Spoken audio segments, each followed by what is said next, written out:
নমস্কার বন্ধুরা, আমিষ ফেলে নিরামিষ পরিবারে আপনাদের সবাইকে স্বাগত জানিয়ে আবারও একটা নতুন রেসিপি নিয়ে চলে এলাম। কড়াইশুঁটির ধোকা। এই রেসিপিটা একবার হলেও বানাবেন। এখন বাজারে কড়াইশুঁটি অ্যাভেলেবেল।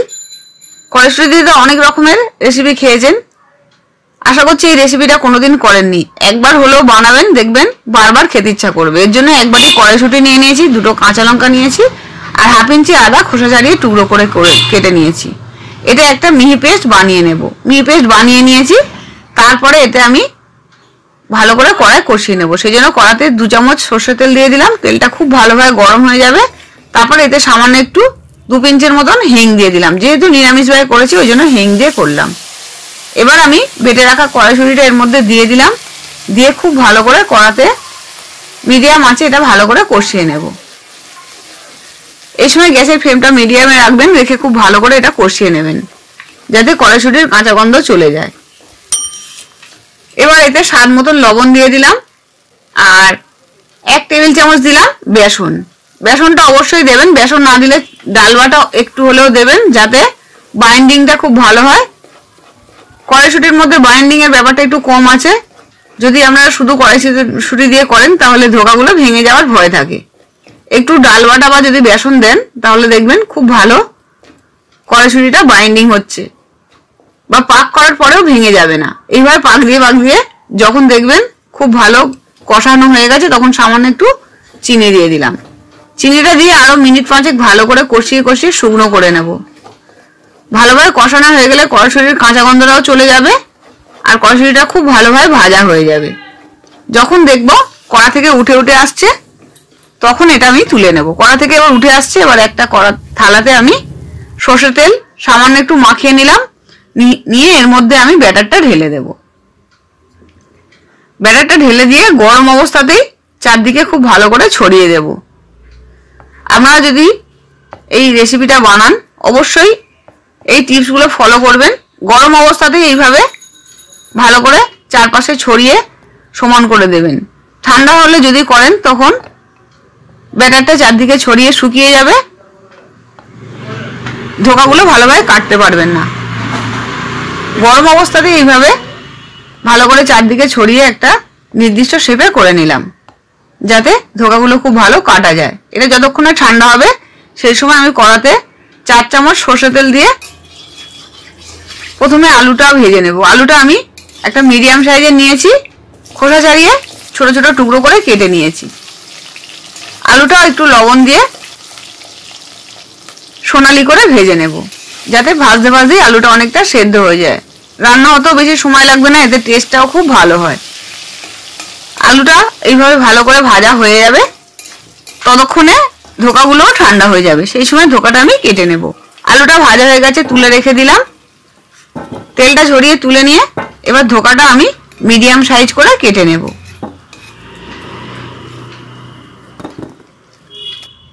ধোকাটা আমি বরফির শেপে কেটে নিচ্ছি। আপনারা যেরকম ইচ্ছা হবে সেই অনুপাতে কেটে নেবেন। এই ধোকাগুলো যাতে ভেঙে না যায়, অনেকে আমাকে জানতে চেয়েছে যে ধোকা রান্না হতে গিয়ে ভেঙে যায়, কিভাবে আমি রান্না করলে ভাঙবে না সেই টিপসটাও দেখিয়ে দেব। সমস্ত ধোকাগুলো এইভাবে কেটে নিলাম। এবার একটা ব্যাটার বানিয়ে নেব, যে ব্যাটারে চুবিয়ে এই ধোকাগুলো ভাজলে একটাও ধোকা ভাঙবে না, সমস্ত ধোকাই গোটা গোটা থাকবে। সেজন্য 2 চামচ ময়দা আর হাফ কাপের মতন আমি জল দিয়ে দিলাম। জল দিয়ে একটা পাতলা ব্যাটার বানিয়ে নিলাম। খুব বেশি ঘন ব্যাটার বানাবেন না, একটা পাতলা ব্যাটার বানালেই হবে। এই ব্যাটারে চুবিয়ে যদি আপনারা ধোকাগুলো ভাজেন, যে কোনো ধোকাই হোক বা কোপ্তা যদি ভাজেন, দেখবেন একটাও কোপ্তা বা ধোকা ভাঙছে না। অবশ্যই এই টিপসটা মেনে চলবেন, দেখবেন একটাও ধোকা ভাঙবে না।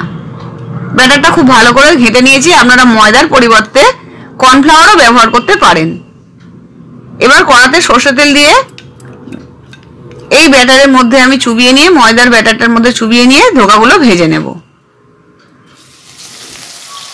এইভাবে যদি আপনারা করেন দেখবেন বারবার এইভাবেই বানাতে ইচ্ছা করছে। দেখুন একটাও ধোকা ভাঙছে না, আর দেখতেও খুব সুন্দর হচ্ছে। সমস্ত ধোকাই খুব মজমচে আর খাস্তা হবে। এইভাবে যদি বানান ধোকাগুলো শুধুই খেতে ইচ্ছা করবে, এতই সুস্বাদু হয়। এবার সোনালি করে ভেজে তুলে নিলাম। ধোকাগুলো আমি দুবারে ভেজে নিয়েছি। এবারে যদি আপনারা একবার বানান দেখবেন, এবার যখনই কোনো এই রকমের রেসিপি বানাবেন এই ব্যাটারটা অবশ্যই বানিয়ে নিতে ইচ্ছা করবে।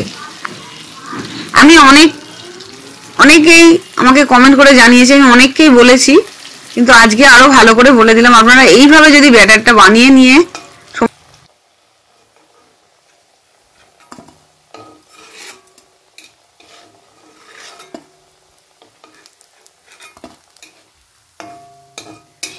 সমস্ত ধোকা ভাজেন দেখবেন একটাও ধোকা ভাঙছে না। ধোকাগুলো ভাজা হয়ে যাওয়ার পর ওই তেলের মধ্যে আমি দারচিনি, এলাচ, লবঙ্গ থেঁতো করে দিয়েছি, একটা শুকনো লঙ্কা, একটা তেজপাতা, হাফ চামচ গোটা জিরে ফোড়ন দিলাম। ফোড়নটা ভাজা হলে সামান্য একটু হিং দিয়ে দিলাম। দিয়ে একটু ভাজা ভাজা হয়ে গেলে ছোট বাটির 1 বাটি মতন বাঁধাকপি কুচি দিয়ে দিলাম। বাঁধাকপি কুচিটা অবশ্যই দেবেন, এটা পেঁয়াজের কাজ করে। যারা নিরামিষভাবে রান্না করছেন তারা অবশ্যই বাঁধাকপি কুচিটা দেবেন। এটা দিলে রান্নাটা একটা মাখো মাখো ভাব আসবে, খেতেও ভালো হবে, আর রান্নাটা খুব সুন্দর গামাখা মাখা ভাব হবে। এইভাবে খুব ভালো করে সোনালি করে ভেজে নেব। আর একটা ক্যাপসিকাম কুচি ওই সময় দিয়ে দিলাম। ক্যাপসিকাম আর বাঁধাকপিটা দিয়ে খুব ভালো করে ভাজা ভাজা করে নেব। যতক্ষণ না ছোট ছোট হয়ে ভাজা হয়ে লাল হয়ে যাচ্ছে ততক্ষণ আমি ভেজে নিয়েছি। দেখুন বাঁধাকপিটা ভাজা হয়ে অর্ধেক হয়ে গেছে। এবার আমি 1 চামচ কাঁচা লঙ্কা বাটা, 1 চামচ আদা বাটা, 1 চামচ ধনে জিরে বাটা আর 1 চামচ দিলাম হলুদ বাটা দিয়ে একটু মশলার জল দিয়ে খুব ভালো করে কষিয়ে নিলাম। মশলার জল দিয়ে কষিয়ে নিয়ে 1 চামচ দিলাম কাশ্মীরি লঙ্কা গুঁড়ো। কাশ্মীরি লঙ্কা গুঁড়োটা দিয়েও খুব ভালো করে কষিয়ে নেব একটু জল দিয়ে। অবশ্যই মশলা কষানোর সময় একটু জল দিয়ে কষবেন, তাহলে কোনো মশলা দেখবেন পুড়ে যাচ্ছে না, টেস্টটাও ভালো হবে। খুব ভালো করে কষিয়ে নিয়ে তারপর একটা মিডিয়াম সাইজের বড় টমেটো ছিল, সেই টমেটোটা আমি দিয়ে দিলাম। টমেটোটা কুচিটা দিয়ে একটু ভালো করে ভাজা ভাজা করে নিয়ে যখন ভাজা হয়ে যাবে তারপর এর মধ্যে দেব হাফ চামচ চিনি। চিনিটা দিলে স্বাদের ব্যালেন্সও হবে, আর কষানোর সময় দিলে দেখবেন রংটাও খুব ভালো আসে। চিনিটা দিয়ে একটু ভালো করে কষিয়ে নিয়ে তারপর এর মধ্যে আমি ভেজে রাখা আলুটাও মিশিয়ে দেব। টমেটোটা একটু ভাজা হয়ে যাওয়ার পর আলুটাও দিয়ে দিলাম। আলুটা দিয়ে একটু ভালো করে কষিয়ে নিয়ে স্বাদ মতন আমি লবণটা দিয়ে দিলাম। লবণটা দিয়ে ভালো করে কষিয়ে নিয়ে যখন তেল ভেসে উঠবে তারপর এতে আমি জল ব্যবহার করব। এইভাবে মশলা কষিয়ে নিলে কাঁচা গন্ধটাও চলে যাবে, টেস্টটাও খুব ভালো হবে। মশলার কাঁচা গন্ধ চলে যাওয়ার পরে আমি এতে এবার জলটা মিশিয়ে নেব। যখন দেখবেন এইভাবে তেল ভেসে উঠেছে সেই সময় জলটা দেবেন। আমি এতে গরম জল ব্যবহার করছি যাতে রান্নাটা তাড়াতাড়ি হয়ে যায়। খুব ভালো করে এইভাবে মিশিয়ে নিয়ে এতে আমি ঢাকা দিয়ে 8 থেকে 10 মিনিট ভালো করে ফুটিয়ে নেব, যাতে আলুটাও সেদ্ধ হয়ে যায়, রান্নাটাও বেশ ঝোলটা কমে কমে আসে। 8 মিনিট পরে ঢাকাটা খুললাম। এই সময় গ্যাসের ফ্লেমটা মিডিয়ামেই রেখেছিলাম, খুব বেশি জোরে রাখিনি, যার জন্য ঝোলটাও খুব বেশি কমেনি। সমস্ত আলু খুব ভালোভাবে সেদ্ধ হয়ে গেছে। এবার আমি তেজপাতাগুলো তুলে ফেলে দেব। তেজপাতাগুলো ফেলে দিয়ে 1 মুঠো দিয়ে দিলাম ধনেপাতা কুচি, 1 চামচ দিলাম গাওয়া ঘি। ঘি আর ধনেপাতাটা দিয়ে ভালো করে মিশিয়ে নিয়ে এবার আমি ধোকাগুলো মিশিয়ে দিচ্ছি। দিয়ে মিনিট 5 ফুটিয়ে নেব, খুব বেশি ফোটাবো না। গরমে থাকলে এমনিই খুব ভালোভাবে ঝোল ঢুকে যাবে, বেশি ফোটালে ভেঙে যাওয়ার সম্ভাবনা থাকে। ধোকা দিয়ে বেশিক্ষণ ফোটায় না।